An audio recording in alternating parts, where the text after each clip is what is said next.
단 지파 이야기가 나옵니다. 삼손이 바로 이 단 지파 출신이죠. 그 얘기는 블레셋과 상당히 가까이에 하나님의 기업을 받은 족속입니다.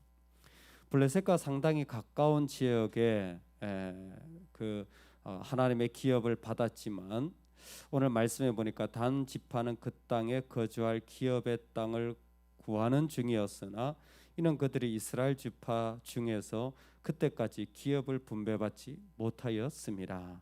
아멘. 첫 번째 드는 생각은 단 지파가 땅을 못 받았나라는 것입니다. 그 기업을 분배받지 못하였다라는 표현이 있죠. 여러분, 단 지파에게 땅을 줬습니까? 안 줬습니까? 땅을 받지 못한 것은 레위 지파밖에 없습니다. 단 지파에게도 땅을 줬어요. 근데 오늘 말씀에 그때까지 기업을 분배받지 못하였다라는 거예요. 땅을 줬는데 왜 못 받았다 그러는 겁니까? 앞에 있는 말씀과 연결하면 됩니다. 단 지파는 그때 거주할 기업의 땅을 구하는 중이었으니 라는 거죠. 땅은 받았어요. 근데 뭐예요? 그곳에 거주할 자리가 없다라는 것입니다. 아니, 땅을 줬는데 왜 거주하지 못하는 겁니까? 그것은 분명히 그들 가운데 하나님이 땅을 주셨지만 그 땅을 정복하지 못한 그런 상황을 설명하고 있는 것입니다. 아마 블레셋 근처에서 끊임없이 침략을 받고 그리고 그들이 그 땅을 정복하기에는 그 힘이 미약했는지 모릅니다. 그런데 이 말씀이 말하고자 하는 것은 이스라엘에 왕이 없었다라는 단 지파의 모습이죠. 그러므로 정복하지 못한 이유는 무엇입니까? 하나님이 왕 되시지 못한 단 지파의 모습이라는 것입니다.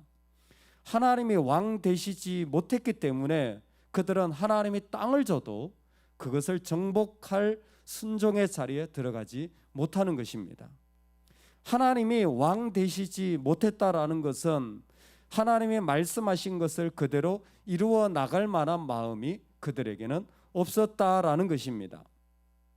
그 표현을 통하여 오늘 우리의 마음을 다시 한번 돌이켜서 바라보기를 원합니다. 과연 하나님이 우리에게 주신 이 자리를 우리는 어떻게 살아가고 있는가라는 것입니다. 하나님이 왕 되셔서 그 땅을 정복해 가고 있는가? 나에게 주신 부르심과 사명을 온전히 이루어가고 있는가라는 것이죠. 사실 입술로는 내가 그렇게 하겠습니다, 그렇게 기도하고 할지 모르지만 과연 그 모습이 그대로 이루어지고 있는가라는 것입니다. 단자손은 이런 부분에서 약간 그들이 받은 사명과는 다른 모습을 오늘 우리에게 보여줍니다. 단자손이 자기의 땅이 있음에도 불구하고 에브라임 산지로 그 가운데 정탐을 보내는 일들을 하게 됩니다. 마치 여호수아가 정탐 보낸 것과 같은 비슷한 행위를 하는 거죠. 그리고 에브라임 산지에 미가의 집에 이르렀고 그곳에 레위 사람 청년의 음성을 듣게 됩니다. 네가 여기서 뭐 하느냐? 내가 이 집에 제사장으로 고용되었습니다. 뭐 하나 올바르지 않은 말씀과는 전혀 상관없는 자리인데도 불구하고 5절에 보면 그들이 그에게 이르되 청하건대 우리를 위하여 하나님께 물어보아서 우리가 가는 길이 형통할는지 우리에게 알게 하라 하니, 자신에게 주어진 땅은 순종하지 않고 다른 어떤 것을 원하며 우리가 정탐을 가는데 이것이 과연 형통할까 잘 될까 물어보라. 그랬더니 그 거짓 제사장, 사실 제사장이 아닌 거짓 제사장이 평안히 가라, 너희가 가는 길은 여호와 앞에 있느니라 라고 표현하며 그들을 축복하는 자리까지 이르릅니다. 그리고 그들은 정탐을 갔는데 그 땅이 여호수아에서 있는 표현처럼 참 그 땅이 이방 족속과 멀어서 전쟁하기도 좋고 이 땅이 참 보기에 좋으니 우리가 가서 그 땅을 얻자라고 말하는 것으로 하나님이 주셨다라고 말씀을 마치고 있습니다. 하나님이 우리에게 이 말씀을 통하여 한 가지 도전할 수 있는 것은 이런 메시지인 것 같습니다. 참 신앙은 말로 꾸며질 수 있다라는 것입니다. 그러나 그의 삶의 순종을 통해서 그 신앙은 드러나게 마련이라는 것입니다.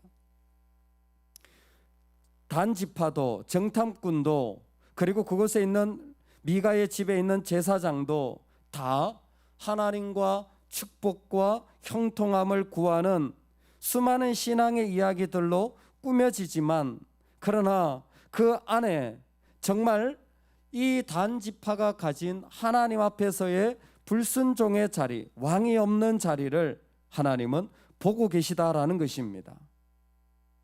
한 신학자는 이것을 신앙인이 겪는 안식 없이 소외된 느낌이라고 표현하였습니다.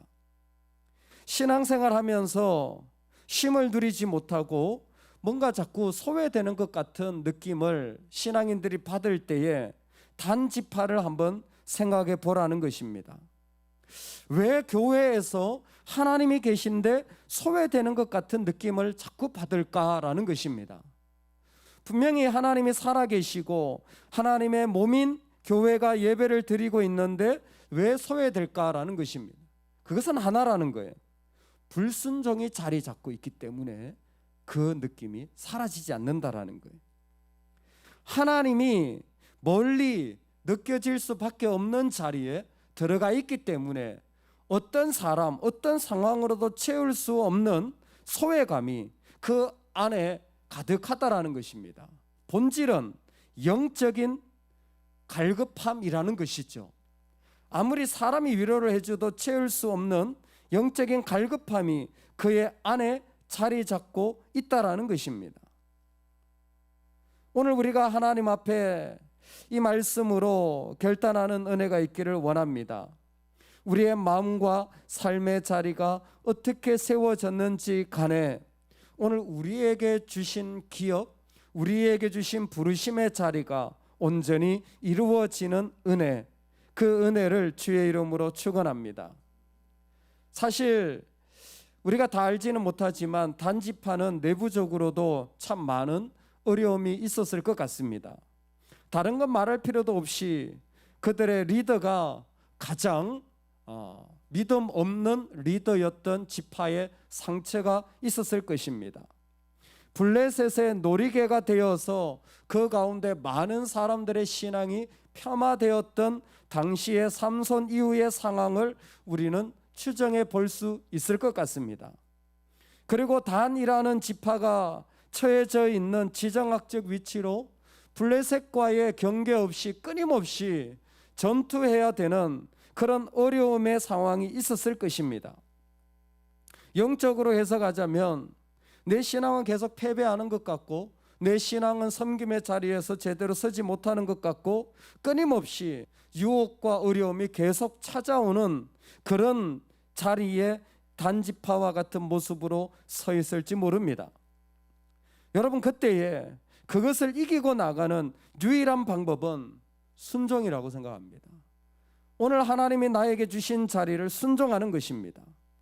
아니, 단지파가 생각한다면 그렇기 때문에 그 자리를 떠나고 순종하고 싶지 않을지도 모릅니다. 그렇기 때문에, 어렵기 때문에 그것을 다 던져버리고 나는 새로운 것을 찾아 나서고 싶은 마음이 가득한지도 모릅니다. 그것은 하나님의 방법이 아닌 것 같습니다. 결코 오늘 단지파가 찾아 나선 것은 하나님의 계획이라고 볼 수 없습니다. 단지파에게 필요한 것은 오늘 그 자리에서 하나님 앞에 순종하는 마음인 것입니다. 그 순종이 그 자리를, 그 아픔의 자리를 믿음의 자리로 바꾸어 가는 것입니다. 우리에게는 무엇보다도 십자가가 바로 그 증거라고 생각을 합니다. 예수님이 내려오실 수 있었지만 안 내려오신 그 십자가야말로 그 하나님의 영광을 드러낸 자리가 되어진 것처럼 오늘 뭔가 또 다른 것을 찾아 헤매는 것이 아니라 나에게 주신 자리를, 하나님이 나에게 맡기신 자리를 끊임없이 한 걸음씩 순종해 나가는 것이야말로 은혜인 줄로 믿습니다. 여러분, 세상은 우리를 칭찬하지 않습니다. 그리고 심지어 오늘날에는 교회되지 못하여서 우리끼리도 칭찬하지 않습니다. 힐러리 클린턴 전 국방부 장관이 그런 얘기를 했습니다. 오늘날 기독교가 너무 비판적이다. 저는 그 사람의 신앙을 모르지만 그 사람이 하는 말은 한 가지입니다. 오늘날 기독교가 너무 비판적이다. 어떻게 기독교가 이렇게 되었느냐? 그렇기 때문에 젊은이들이 교회에서 등을 돌리고 있다. 교회는 비판적인 장소가 아니라 교회는 사랑을 주는 장소가 되어야 되는데, 그게 교회의 본질인데, 아무리 못난 젊은이들이 와도 교회에서는 사랑을 기대하는데 너무 날카로운 말들만 가득한 곳이 되어버렸다라는 것입니다. 여러분, 오늘 우리가 한날을 살아갈 때에 우리의 마음을 주님으로 다시 채우는 은혜가 있기를 원합니다. 사실 안에서도 밖에서도 이런 이야기들이 얼마나 많이 나오는지 모릅니다. 하지만 우리가 서야 될 자리는 사랑하는 자리인 줄로 믿습니다. 이수를 데리고 첫날 입학식 하는 날 데리고 가서 기도해 줬는데 사실 그 뒤로는 한 번도 못 갔어요. 얘는 어떻게 잘 기억하는지 몰라요. 아빠는 첫날만 오고 다음 날부터는 안 왔다고. 뭐 계속 갈 수가 있는 형편이 안 됩니다. 근데 첫날 가면서 기도를 했는데 아이도 긴장을 하고 저도 긴장을 한 것 같아요. 그게 참 학교 가는 게 뭐라고 긴장이 되어서, 그래도 매일 기도했으니까 아침에 기도를 했어요. 기도를 다 했는데 제가 기도하면서도 무슨 기도를 했는지 잘 기억을 못한 것 같아요. 아빠가 아직 갑자기 이수가 기도가 끝났는데, 아빠 나 어린이집 가는 게 아니라 학교 가는 거예요. 아마 제가 기도 중에 오늘도 어린이집 가서 이렇게 기도를 했나 봐요. 근데 자기는 다 들은 거죠. 아, 그랬냐? 아빠가 정신이 없다 야. 학교 가는데. 하나님은 그래도 다 알아서 들으셨을 거야. 그랬더니 이수가 이러더라고요. 내가 아빠 때문에 못 살아. 근데 그 꼬맹이가 한 말이요, 계속 기억이 되는 거예요. 내가 아빠 때문에 못 살아. 저는 웃으면서 기억하는 거예요. 여러분, 우리를 향해서 가족이, 믿는 자들이, 세상이 그런 말들 날리지 않아요? 그런 말들 우리한테 찌르지 않나요? 우리로 하여금 끊임없이 그 자리에 서지 못하도록 우리를 흔들지 않나요? 그럴 때 우리가 하는 것은 주님을 순종하는 거예요. 사랑의 마음으로 나가는 겁니다. 그 자리를 믿음으로 다시 걸어 나가는 거예요. 내 딸이라면 충분히 사랑의 마음으로 나갈 수 있잖아요.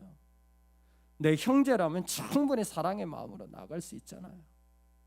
여러분, 이 세상을 향하여서 오늘 우리를 찌르는 일들이 많고 답답한 일들이 많지만, 우리 오늘 순종하는, 주님을 순종하는 그 사랑의 행위로 나아가는 은혜가 있기를 간절히 축원합니다. 아멘. 같이 한번 기도하겠습니다.